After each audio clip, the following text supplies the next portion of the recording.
am alive with the spirit of peace. I am alive with the spirit of peace. I am alive with the spirit of peace. I am alive, alive with the spirit of peace. I am alive with the spirit of love. I am alive with the spirit of love. I am alive with the spirit of love. I am alive with the spirit of love. I am alive, alive with the spirit of love. I am alive with the spirit of God. I am alive with the spirit of God. I am alive with the spirit of God. I am alive with the spirit of God. I am alive, alive with the spirit of God. Oh yeah.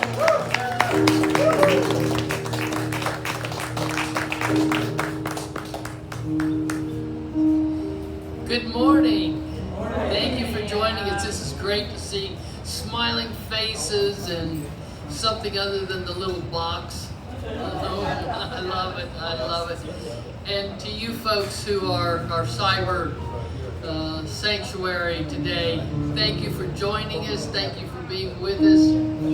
And please say hello to each other. Let us know you're here. Hit the share button so your family and friends can experience this new way of thinking and support them in their life's journey too. And for you that show up every Sunday, thank you for supporting us. We really appreciate you. Thank you, Landis, for the music. We appreciate you being here. He just feels like part of our family, right? I am. He is. Yes. We are so grateful. I am Reverend Faye Ann Schmidt. I'm the Associate Minister here at Unity of Chattanooga. And I thank you for that opportunity to serve. It's a blessing for me and a joy. And I want to thank Reverend Doug Werth for being with us this morning. He's got a great prosperity message, Prosperity 101. So we are going to get the lowdown here in a few minutes. And I want to thank Shannon LeBron for being our AV. But can we give a picture of you to the folks? Yeah, he's waving. I don't know if you can see that. And we really appreciate you because you make this possible. And thank you, Steve Hastings, for assisting and being a part of it.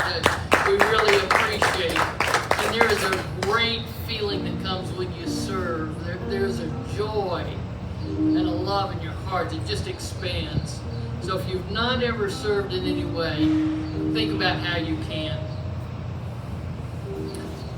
You know, unity is really about oneness. Oneness with each other, oneness with God. And it's our oneness with the presence and our one power active in our lives. So I invite you at this moment as we go into our time of prayer to close those outer lids and allow us to take that indwelling breath. Breathe in deeply and relax, knowing that God is present within each one of us.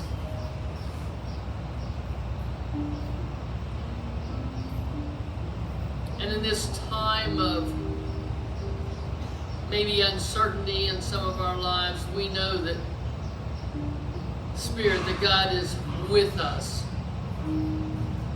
God is doing for us all the things that make our life prosper, that make our lives fulfilled. And we just reach in and pull it up and express it, manifest it in our lives. In the many ways that we are prospered with friends so deep in our heart that we can share with and grow with and be blessed with. And for the material things that we want to have in our lives and need, like the flowers of the field, we are so blessed.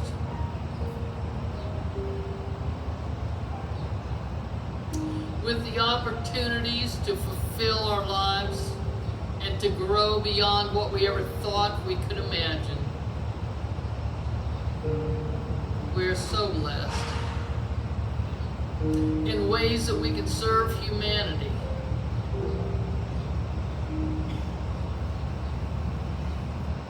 Serve the flowers in the field, the animals in the ponds and in the air and on land. As we can lift each other up. We are so prospered in so many ways. And we are so blessed. And I thank you for this time. And so it is. Amen. Amen. At this time, Rev Doug is going to come up and we're going to say a few prayers. So if there's anybody there that would like to, anybody here that would like to have a prayer, please just raise your hand, and I'm going to be the first, I guess. You're going to be number one. I do. Well, Fan, how can we pray with you this morning? My granddaughter had problems eating, keeping food down. She had her gallbladder taken out, and it looked good for a week or two, but now she's not able to keep food down. And so whatever that is, we want to know, we want to heal. And what's your granddaughter's name? Isla. My Isla. Yeah. Well, Fan, as we join our hands together, we also join our hearts and minds, and we invite in the presence and the power of God, a healing power, a power of grace, and a wisdom that knows how to heal not only the mind but the body, and make circumstances, all circumstances, flow in the right direction. So right now, we simply affirm for her that she is whole on every level of her being, that God's presence is flowing through her, healing her. And we know that the doctors and the nurses and the technicians who are working with her are divinely guided in everything that they say and do. And we see her once again, whole on every level of her being. For this and for so much more, we say thank you, God. Thank you, God. Amen. And I have one more. My mother is going to be 90 on Tuesday, and I'm going to travel down there, and hopefully Jay and Isla can travel with me. That she'll be fine, and she doesn't know we're coming. But Surprise, Grandma! I've got a sister there and two nieces that she does know that are there now, Yeah.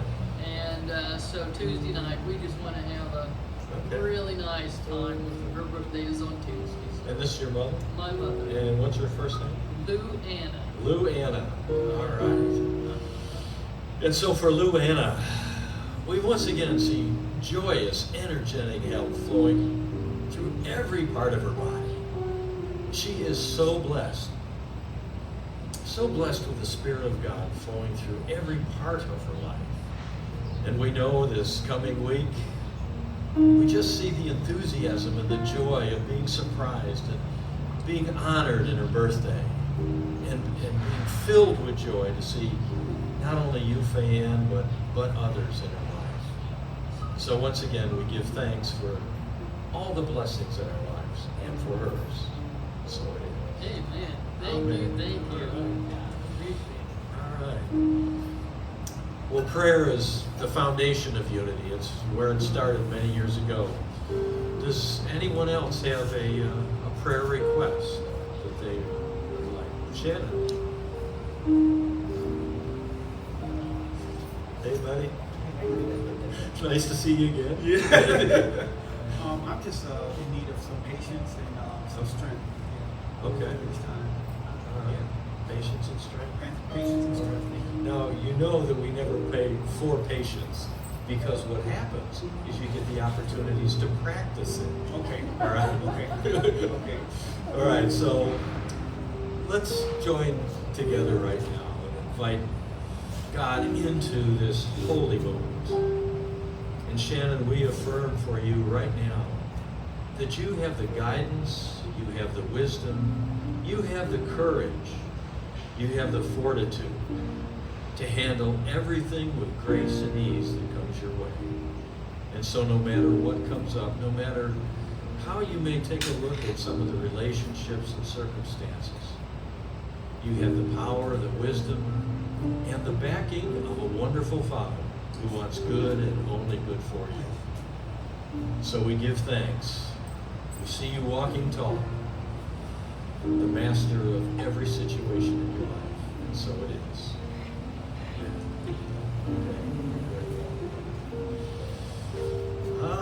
Penny. Haven't seen you since breakfast. I always get teary-eyed with this kind of stuff. Sure. Yesterday, Unity of Chattanooga got a call from a wonderful man named Harry Harrison. And he is coming from Washington, D.C. He attended the Unity Church up there. And because of some medical challenges, his daughters asked him to move to the Chattanooga area.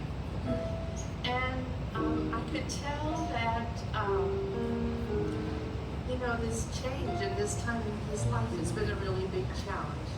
And he felt that the service today was a little far outside of where he could travel. Okay. And I would just like to pray that, Chattanooga becomes his home, and that this change is actually going to have wonderful meaning and fulfillment in his life. Sooner than later. All right. Okay. Well, Penny, as we invite the presence and Spirit of God into our thoughts right now, we know that your thoughts are already the prayer that God hears. And so, together, all of us here, we open our hearts and we open our big hugs for Harry, knowing that he's blessed to be here. We welcome him into our community. And we simply know that this is the right and perfect place for him at this time in his life. And so as we bring a picture of Harry into our lives right now, we give him a big hug, a big unity hug, and say, welcome, Harry. You've come to the right place at the right time. So it is.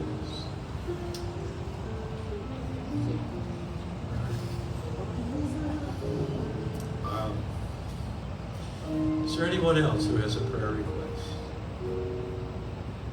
I'm just a passerby, so. That's all right. Yes, sir. Thank you for welcoming me. And good morning to everyone. It's always a blessing to see people fellowshipping. I'm a true believer in the Lord Jesus Christ. I just need prayer for my mom. She's dealing with diabetes and other major issues. And lately she's been struggling trying to get her breath so they've been having some problems trying to get dialysis through that. And also prayer for myself. I'm determined no matter what to get the will done. In spite of what's going on, in spite of all the things around me, I'm determined never to give it up. So I would need prayer for my mindset and just give me peace and joy and wisdom. And what is your first name? My name is Stephanie. Stephanie. Those little rascally bones. You're Stephanie, and your mom's name? Gladys. Gladys.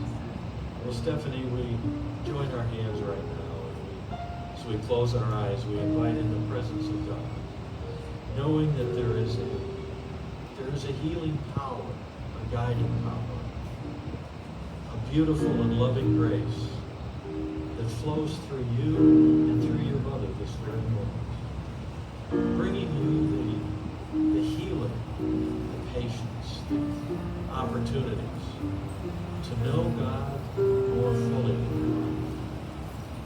So together, we simply open our hearts. We feel that presence. We know that God is here, bringing you every comfort and every guidance. And for your mother, that presence is a healing presence. As she goes forward with her life, the right physicians, the right nurses are with her, guiding her, and doing everything necessary to bring her to heaven. So for this, we are so grateful. And we say simply, thank you, God, and thank you, Jesus. So good. Thank you, Steve. All right. That felt so good, didn't it? Yeah. Faye, what's next? Landis. You're up there. By the way, before you get into it, Landis's opening song this morning was Surely the Presence. And it just brings back, for me anyways, just wonderful memories, because that was our signature opening song for years and years and years. So thank you so much for choosing that. And when you broke into the second song, which was a little more lively, as I was sitting over here, the sun came out and shone right. So God is here. He sure is. There you go.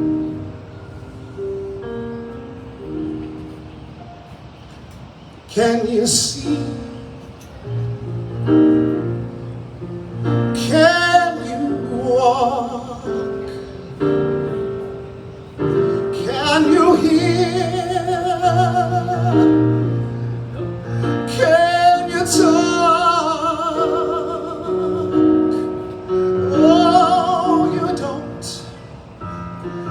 don't know just how blessed you are.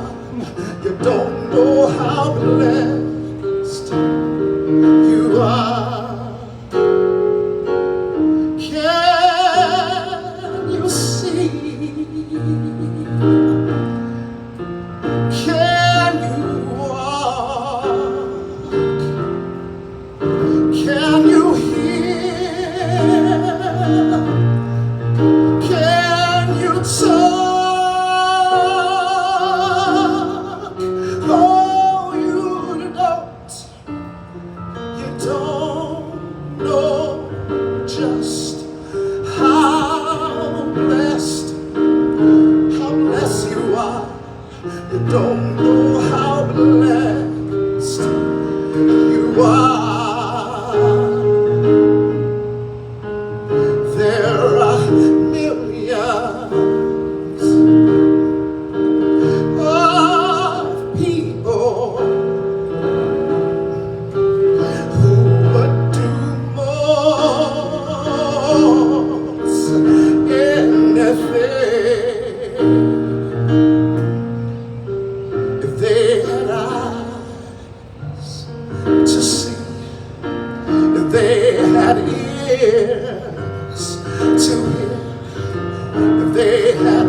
Beautifully done. Wow. And I want to echo Fayeanne's words this morning. It's so nice to see everybody. It's nice to be out here and kind of feel the energy and get to know one another and that sort of thing, and instead of looking into that lens, you know. Oh, it's great. Well, this morning I'd like to start a series of talks about prosperity. Talks that I'll be giving when I speak periodically on upcoming Sundays, and conversations that Shannon and I will be having on our Wednesday podcasts. So the question becomes, what is prosperity? And what does it mean in our life? Is it just about money and lots of it? Or is there something more? And how does God and a spiritual understanding interact with money and prosperity? Are they separate and distinct? Or are they irrevocably connected somehow? Well, Jesus said simply, I came that you may have life and have it abundantly. It's the Father's good pleasure to give you the kingdom.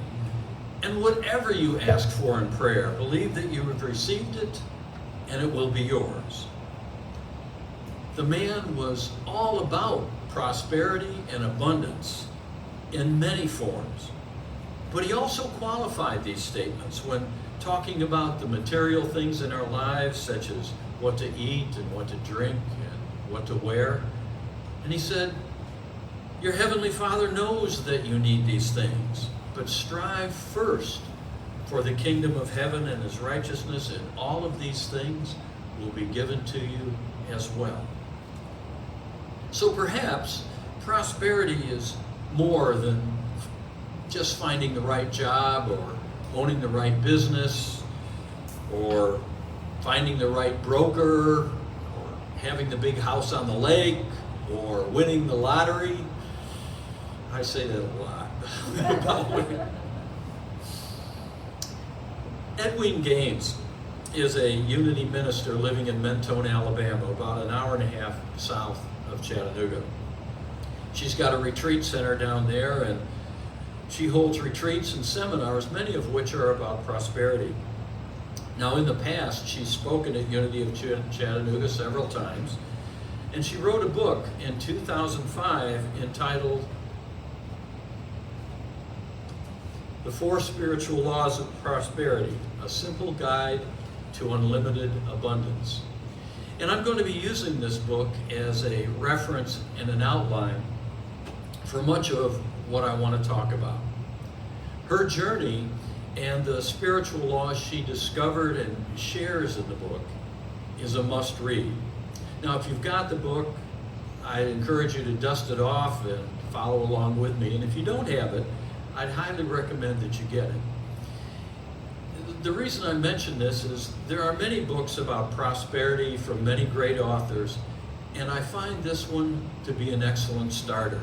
It's clear, it's inspirational, it's funny, and it's also a true story. And I've been, how should we say, in this business for quite a while, and I have quite a few books about prosperity, and this is one of the best. It's a beautiful starter book, so I'd recommend that you get it. But before we jump into Edwin's how-to list, it's important to have a perspective of how the mind works, how we can literally change our thinking and change our life, which is what she did and what we're talking about here this morning. Prosperity, after all, is not about arriving at a certain goal or a plateau in your life, but the dynamic, creative process that goes along as long as we're alive on this dimension. By the way, how many of you saw the podcast just last Wednesday with Shannon and me? It was kind of scratchy, but, you know, well, 1 or 2. So let me just reiterate a few of the things that we talked about, because what we talked about was in anticipation of this talk. So if you've been with us for a while, you've heard about the law of mind action, yes? Okay.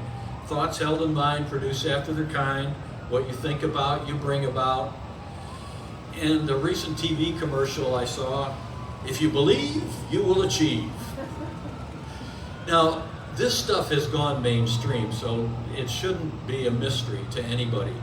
I was watching an interview with a football coach just the other day, and as he was leaving the podium, this was in his facility, as he was leaving the podium, he hit the wall. There was a big sign on it. What do you think the sign said? It said, believe. So this is not new. But there is also another spiritual law, it's kissing cousin, called the law of attraction. And that is simply that we are magnetic, vibrational, spiritual beings, and we attract to ourselves people, circumstances, and things which we are in vibrational alignment with. Now, they're catchy phrases and concepts, much like you might expect a coach to say to his players at halftime or to re-energize them, refocus them. But it's important to understand how they work, not just parrot the phrases. One of the analogies that I like to use is that of an old-fashioned slide projector. Bug. Now, you know what a slide projector is. It's got a light source, okay? It's got slides that you put in. There's a lens or where you focus it, and what shows up on the screen is a clear and crisp image of what's on the slide. Yes, everybody follow? Okay. Now imagine that light source is God's energy always available and shining through you as your life energy source. The slides are the thoughts and feelings that you consciously choose.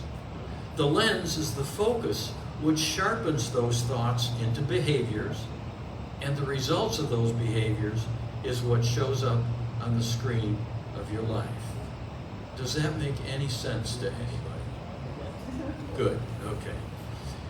James Allen was a 19th century philosophical author who captured the essence of this concept with a poem, and I'd like to read it to you. Mind is the master power that molds and makes, and man is mind, and evermore he takes. The tool of thought, and shaping what he wills, brings forth 1,000 joys, 1,000 ills. He thinks in secret, and it comes to pass. Environment is but his looking glass.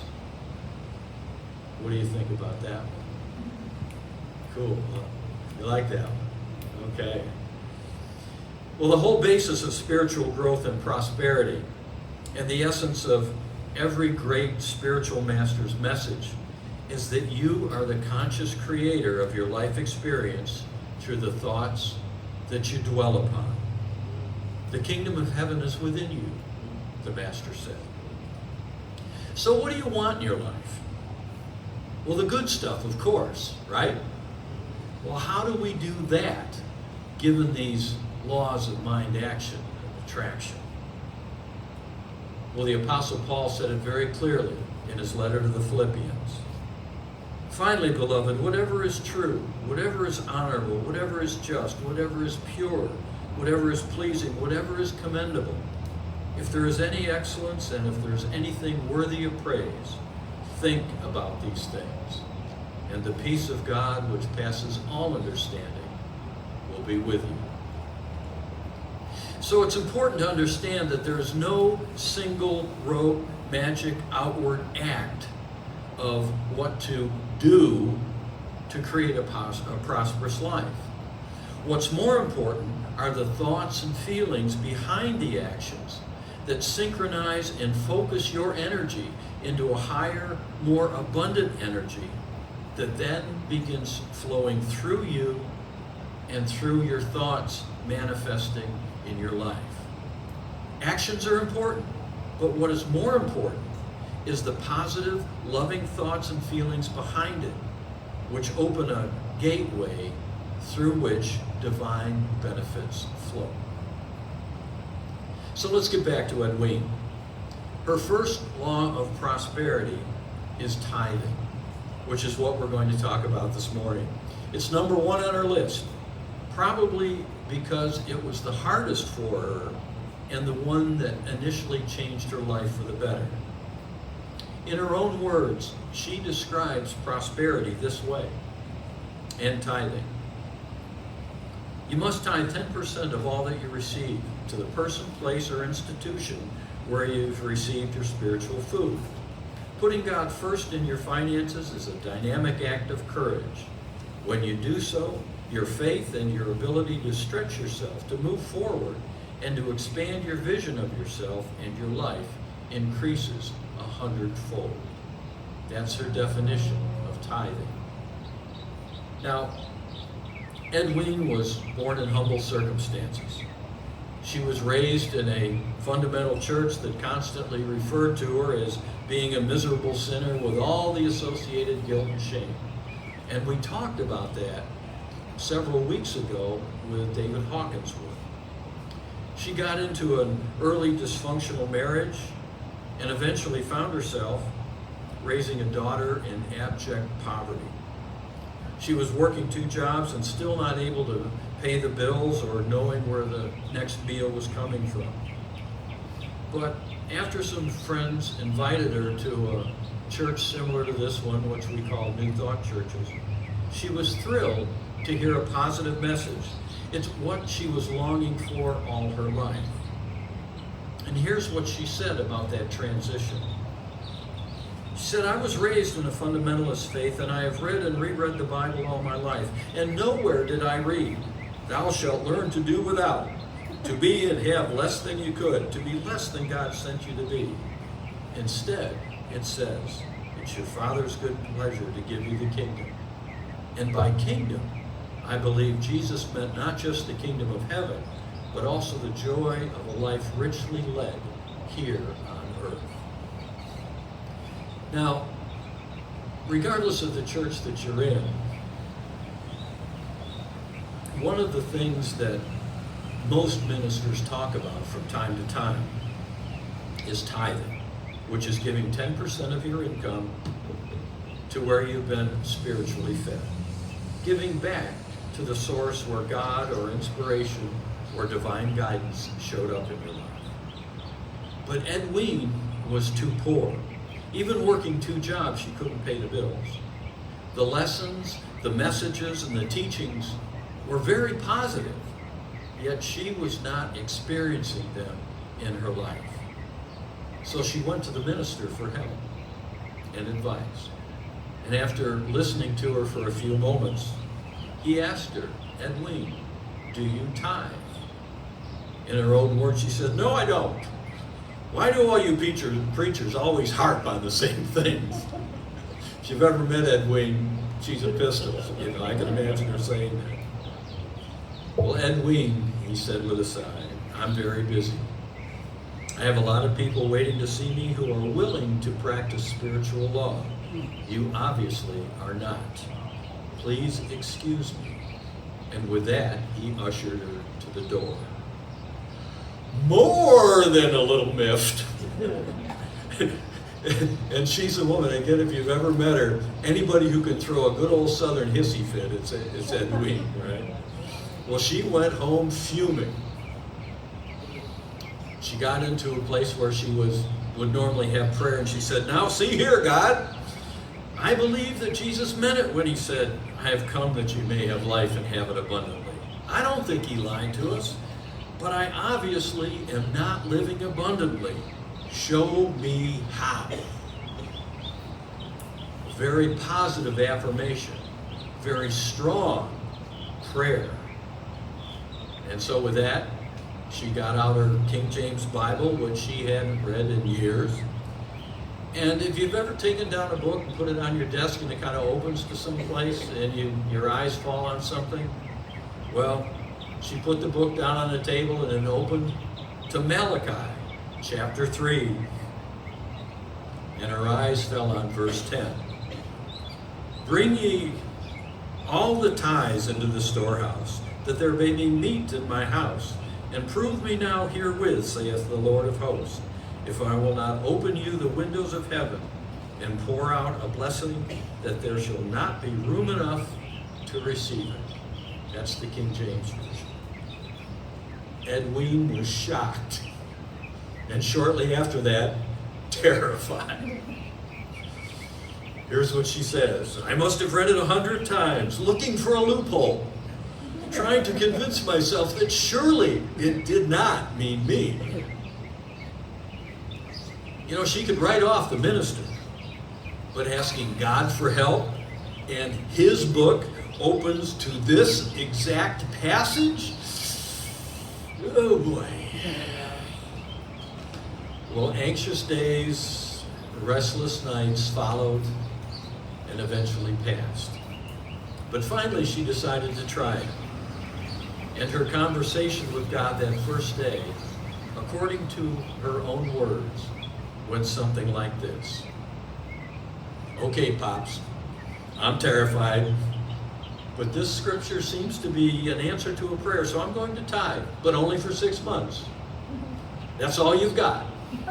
6 months to prove yourself in my life. And let me tell you, big fella, the windows of heaven better open wide. Now at first, nothing much happened. She was scared silly, but her worst fears were not realized. The utility company didn't shut off her electricity, and she was able to pay her bills on time and feed herself and her daughter with more than crackers and peanut butter and jelly sandwiches. And then after a while, she would get some unexpected gifts. $20 from her father out of the blue, $5 from an aunt for her birthday, an unexpected raise. And little dribs and drabs and unexpected things started showing up in her life.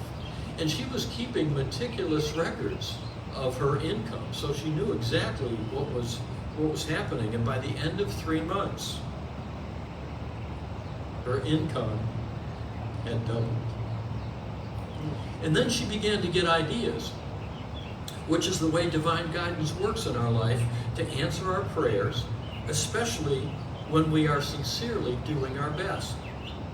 She noticed that no one in the community was doing advertising and public relations work, and since she had a degree in journalism, she could write well and take photographs. She decided to start a business. At the end of 6 months, which was her self-imposed contract with God, her income had tripled. You see, God had opened the door, and she was not about to close it or to stop. And by the end of 1 year of tithing, her income had exceeded $100,000, which was quite a bit in those days, and it's still a lot of money. Shortly after that, she met and married a successful and wealthy man, moved to the best part of town in a large, luxurious home, had nice clothes, a big diamond ring, and drove a new Cadillac.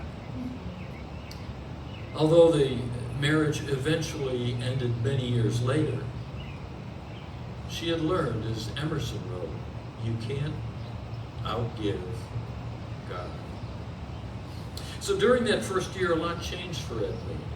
And here's what she says. Part of why it was so hard for me to start tithing at all in the first place was that I was very hard-headed and self-reliant. The kind of person who, when offered help or charity, would say, I can take care of myself, thank you very much. Anybody else ever said that? Yeah. So I had to learn to trust God, to become like a little child and let someone else take charge. I had to give up completely. It was a powerful lesson in learning humility and accepting the angels that God sent to me. When a friend offered me a cash gift, I couldn't let pride stand in my way. I had to learn to accept these kindnesses with grace and gratitude. As I continued to tithe, my faith grew, and so did my determination and vision. You see, what Edwin had to learn was the law of giving and the law of receiving. Now, you might think that Edwin is a unique example, and I've mentioned her and used her book because she's a Unity minister. The truth is that there are many people who have practiced tithing and achieved incredible success in their lives. And I'd like to tell you about just a couple. William Colgate, for example. Colgate toothpaste, Colgate University. Okay. As a young man, he left his home in Baltimore to seek his fortune in New York, and a family friend, an old riverboat captain, pulled him aside one day and said, "Son, whatever work you do it well. Take the Lord into your partnership, give him 1/10 of all you make, and you'll never fail." Well, William went off to New York, and very quickly after that, he was the manager of a Manhattan soap firm that he had joined. A few years later, he opened his own business. And in that business, he always set aside 10% for charity at the time, and he called it his account with the Lord. Well, later, his business began to thrive. He increased that account to 20%, later 30%, and eventually 50%. And what he found was that the more he gave, the more his business flourished. And he became known for his philanthropic gestures. Again, the American Bible Society, Colgate University, all bear his name. Another person you may have heard about, John D. Rockefeller. As a young man, a minister told him about tithing. He believed it, he took it to heart, and if anything, John D. was meticulous about the things that he did. And he kept track of his money, and he kept track of his tithes. In 1855, that year he made $95. Guess how much he tithed? $9.50. Well, I could go from 1855 to 1856, 57. I could read them all to you, but I'm going to jump in 10-year increments. In 1865, he tithed $5,489.62. Not just $100 here or $100 there. He's meticulous. In 1884, he tithed $119,109.48. And from 1885 to 1934, he tithed over $531 million. He passed that on down to his son, John Jr., who tithed over $470 million during his stay. When people criticized John D.'s wealth, he simply said, "God gave me the money." But he also remarked, "A man should make all he can and give away all he can." So this is the crux of tithing. It's a training discipline for the practice of the spiritual law of giving and receiving. Give and it will be given to you. A good measure, pressed down, shaken together, running over will be put in your lap. For the measure you give will be the measure you give back. According to Charles Fillmore, Unity's co-founder, tithing is based on a law that cannot fail, and it's the surest way ever to demonstrate plenty, for it's God's own law and way of giving. Now some fine print here, okay? Tithing is not a cosmic slot machine. Okay? So don't think you can tithe just to become rich. You see, that's coming from greed, and the results, I can assure you, will not meet your expectations. And don't give because you feel you have to, or in a stingy way, or under duress. Although that's the way Edwina started, that soon changed for her. If you give in a stingy manner, you will receive in a stingy manner. Charles Fillmore once again observed, he says, "Watch your thoughts when you're handling your money, because your money is attached through your mind to the one source of all substance of money. When you think of money, which is visible as something directly attached to an invisible source that is giving or withholding according to your thoughts, you have the key to all riches and the reason for all lack." So some practical advice when handling your financial affairs: bless the bills that you pay and be thankful for the benefit that they've given you. And bless your tithes as they go forward to do God's work. So let's get back to Edwina. Tithing is the first of her 4 spiritual laws of prosperity, which we've talked about this morning. There's much more that can be said about tithing from many sources, which hopefully Shannon and I can cover in our podcasts. And I'll be speaking periodically in the coming months, and we'll look at each of her other 3 laws based on her experience and her journey in succession. In the meantime, once again, if you have the book, blow the dust off of it, reread it. If you don't have the book, I recommend that you get it. You know, I still remember the last time that I saw Edwina when she spoke at our church several years ago. She stepped up to the podium, all 5'2" of her, big hair, Texas Southern accent, and she looked directly into the congregation and proclaimed, "My name is Edwina Gaines, and I am a woman of power." And that she is, a testimony to living the spiritual laws of prosperity. So let's take a few moments now and just go within. We go to that quiet place where God is. We open our hearts. We begin to feel that presence. A presence of abundance. A presence of wisdom.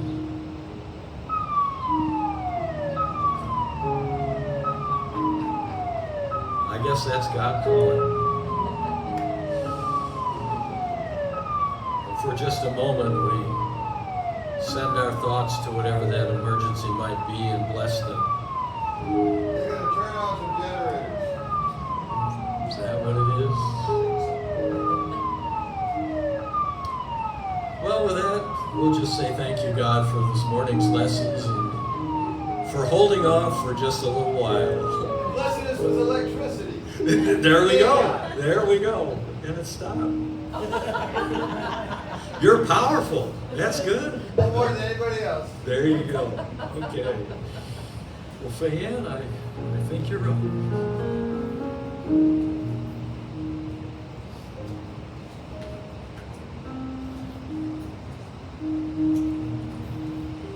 Thank you for that message. And I had forgotten a little bit of Edwina's story, but it's good to always remember. And this is a time in our service where we remember where our source is and who our source is. And we know that source is God. From the Daily Word, the message of prosperity, the affirmation is affirming prosperity I give and receive freely. And Doug touched on that, both giving and receiving. But a couple of the paragraphs, I know prosperity is not the money in my bank account, but the richness of my love of spirit, faith in the ever-renewing plenty of God, and willingness to give freely and receive gratefully. Giving from a consciousness of abundance, I bless others' lives through acts of generosity and loving service. A divine idea. Prosperity never diminishes when it is started and shared.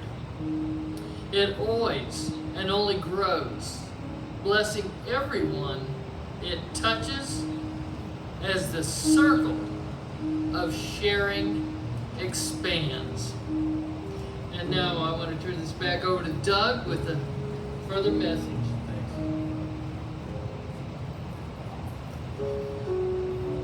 Many years ago, it was 30 years ago, Penny and I were in a church in Modesto, California. And the minister talked about tithing several times. He talked about giving and receiving. And as I sat there in the pew, I made a decision. I said, well, we've been putting a few dollars in in the basket as it comes by, but I'm going to start tithing. And I talked to Penny about it afterwards, and her reaction was very similar to Edwin's.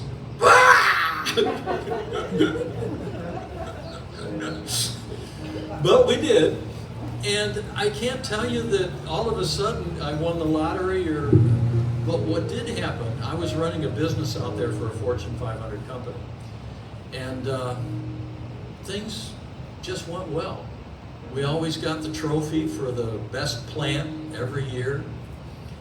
And then things started happening in my life. I felt I got involved with the church, did chaplaincy, was on the board president, all those kinds of things. And then I felt drawn to ministry. It was almost like a calling. And I said, God, how is this going to work? We had at the time we had a $500,000 house, a mortgage, car payments, a daughter in college, and I'm going to go to ministerial school with no income. How's this going to work? But we were tithers. And in meditation, God just said, or Spirit, whoever it was, just said, follow me. And I did. And I went to ministerial school, and over the next 2 years, and then when we joined Unity of Chattanooga, we never missed a payment. We were never in need. All of our financial requirements were met.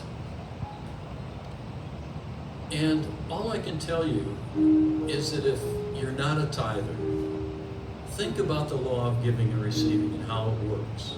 Think about tithing, because I can assure you from personal experience, it will change your life. And in one final episode, when the days of becoming a minister at Unity of Chattanooga seemed to be drawing to a close for me, I felt that. I just had a prayer with God. And I said, okay, God, it's time for me to do something else. It's time for somebody else to come in. I don't want to go to monster.com. I don't want to put out resumes. I need, find me something to do. It was less than 2 weeks. I got an offer to go back into business, to run a manufacturing facility for a man who had 2 of them. My income immediately doubled and then tripled. And we've been tithers all that time. So I just encourage you to think about what we said this morning. So if you know our offering statement, just simply repeat it with me. Together, divine love through me blesses and multiplies all that I am, all that I have, all that I give, and all that I receive. I give in love and I receive in abundance. Thank you, God. I am that I am has sent me to this now moment. Here I am that I am has sent me to this now moment. Here I am to be the voice and to be the heart through which heaven is made known on earth. To be the voice and to be the heart through which heaven is made known on earth. I am that I am, that I am, that I am, that I am.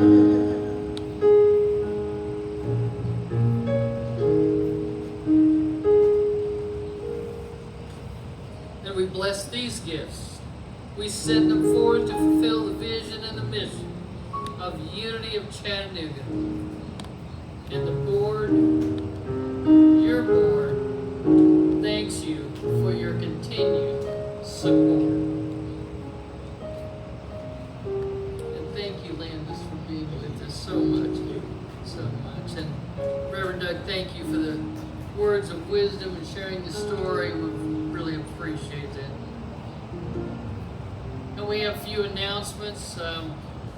Prior to our celebration service here on Sunday morning at 9:30, we have on Zoom a meditation time. And if you've not joined us, please do so. It's mostly a silent meditation, and we appreciate this powerful time. There's a link on our website if you'd like to join us to get the information. unityofchattanooga.org. On Wednesday at 4 o'clock, we have this lively discussion with Shannon and Reverend Doug. Live stream. You can ask questions. It's also archived, so you can listen to it later. And that's what I do. I'm really excited about Unity of Chattanooga's future. I think we are in a great place and growing little by little, but we are growing. And we have started a fund, a $10,000 fund to, when we are at the right time and the right place opens up for us, we'll be able to have a permanent home. And right now we have $1,100 in that fund.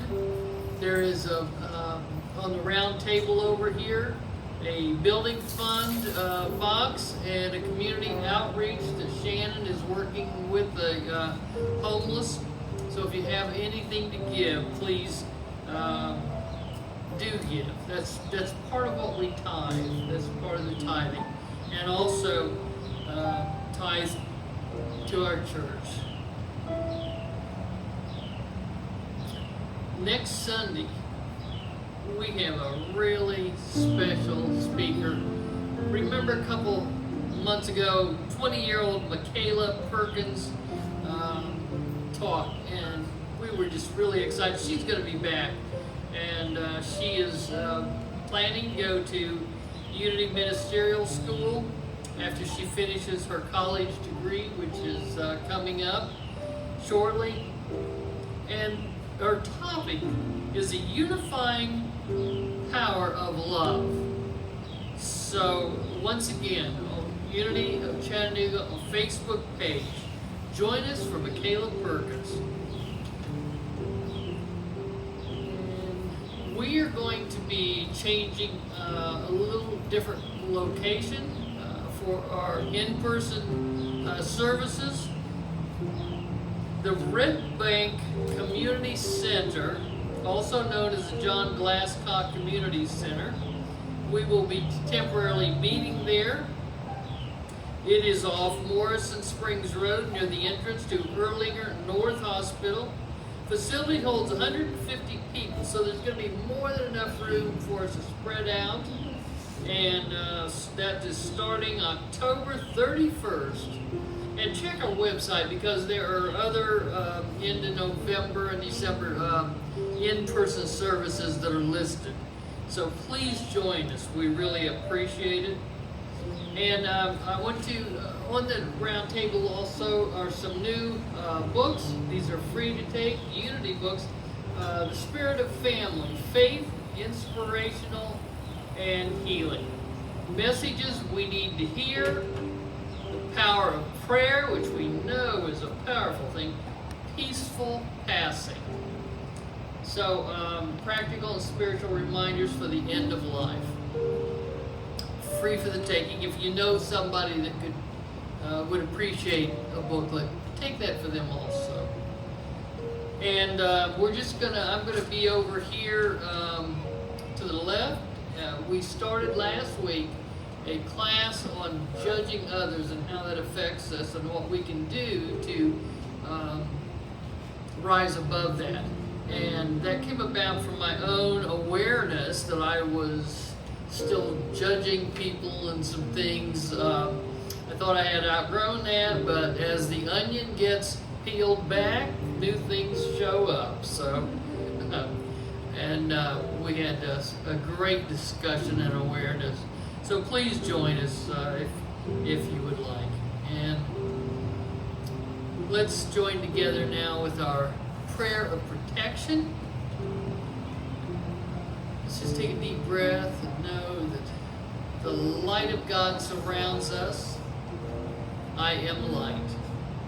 The love of God enfolds us. I am love. The power of God protects us. I am power. The presence of God watches over us. I am presence. Wherever we are, God is, and all is well. Yes, thank you, God. Thank you for joining us today. Thank you, Rev Doug. Thank you, Landis. Thank you for being here. And bless you this next week in all that you do. Amen. And now let's song. Let there be peace on earth, and let it begin with me. Let there be peace on earth, the peace that was meant to be. With God our Creator, in oneness all are we. Let us walk with each other in perfect harmony. Let this begin with me. Let this be the